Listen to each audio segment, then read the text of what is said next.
Você sabia que apenas 5% dos brasileiros têm conhecimento em inglês e desses apenas 1% têm fluência? Escolhemos o curso A Jornada do Autodidata em inglês para aqueles que têm interesse em destravar a fluência de vez. Não perca tempo, clique no primeiro link da descrição e descubra mais. Bora pro vídeo! One of the things that's come out of Elon buying Twitter, and thank God he did, what we did find out is that the government was involved in this, that the federal government was interfering with people's ability to use these platforms for speech. And that's not about a left-right thing. That's about, do we want an information ecosystem that super-duper empowers the extremes and silences the middle 80%? Hell no.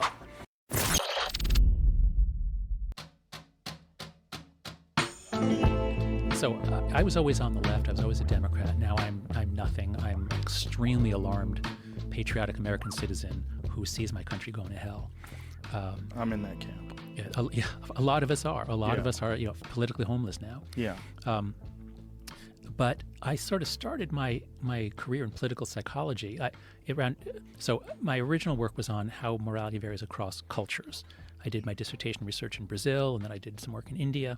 And it was only in the 90s that our culture were heated up, and I began to see that left and right were like different countries. We had different economics textbook, different American history, different U.S. Constitution. It was like different worlds. And I began actually trying to help the left stop losing elections, like in 2000, 2004. As a Democrat, I thought I could use my research in moral psychology to help the Democrats understand American morality, which they were not understanding.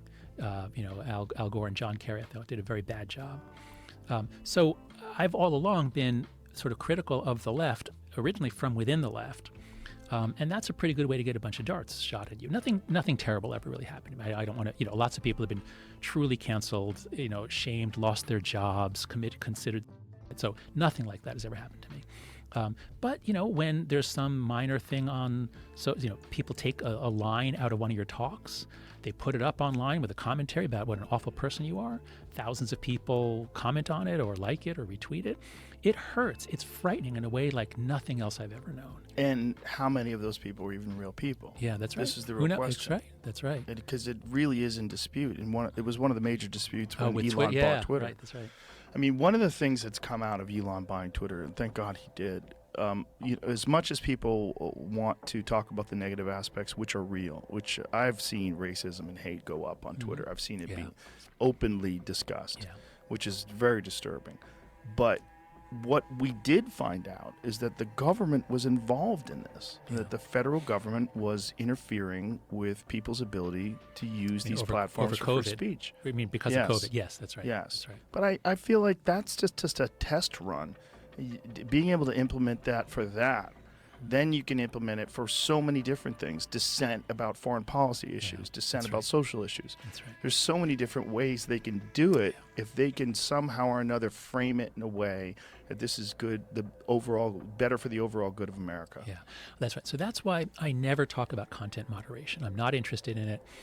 There has to be some, but most people focus on the content. And they think if we can clean up the content or change the content or, in those Senate hearings we saw a couple months ago, if we can reduce the amount of, suicide promoting or self-harm promoting content that our kids are seeing, then all will be well. No, it's not primarily about the content. I agree with you that the government was influencing these platforms to suppress views that they thought were wrong, and some of which turned out to be right.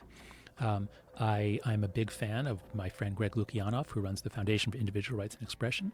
So I think we shouldn't be thinking about social media like, well, how do we keep the wrong stuff off and only have it have the right stuff? I think almost only about architecture. How is this platform designed? And can we improve it in ways that are content neutral? Can we improve it in ways that aren't going to advantage the left or the right, but are going to make it more truth-seeking? And so Frances Haugen, the Facebook whistleblower, when she came out, she had all kinds of ideas about how, settings, things that Facebook could have done to reduce the incredible power of the extremes. The farthest right, 3%, the farthest left, 3%, and then a bunch of just like random weirdos who just post a lot. They have extraordinary influence. And that's not about a left-right thing. That's about, do we want an information ecosystem that super duper empowers the extremes and silences the middle 80%? Hell no. So that's the kind of regulation that I favor, focusing on making these platforms less explosive and more useful. And there's also this discussion that comes up a lot about algorithms.